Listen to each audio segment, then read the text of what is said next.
Hello. I wanted to come and share with us Luke chapter 16, verses 19 through verse 31, and I'm coming from the New Living Translation.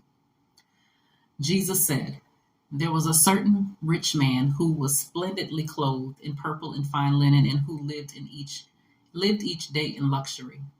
At his gate lay a poor man named Lazarus, who was covered with sores. As Lazarus lay there longing for scraps from the rich man's table, the dogs would come and lick his open sores.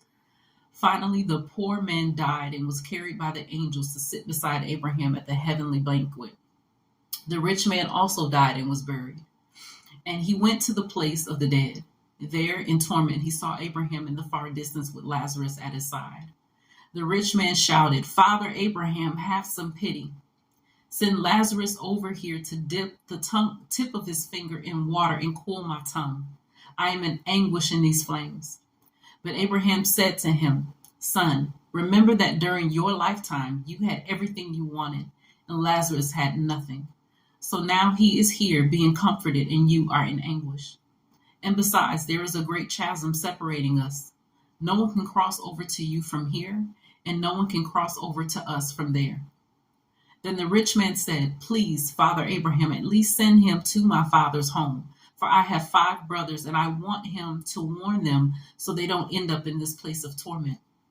But Abraham said, 'Moses and the prophets have warned them. Your brothers can read what they wrote.'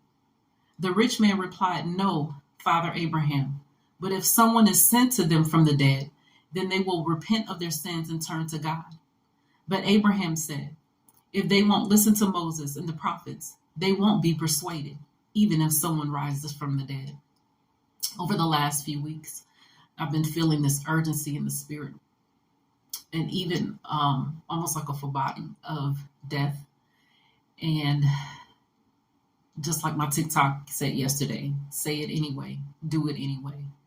There is something that we have to do before we transition from this life. I encourage each and every one of you to take stock, to take assessment in where you are in life and what you need to do. Make sure that things are in order. Make sure that your family has those conversations, those difficult conversations about transitioning from this life to the next. Your children. Make sure people are prepared. Make sure you are prepared, because we don't know when our last tomorrow will be our last tomorrow, or our last today. Any moment we can transition from this life. So take it seriously.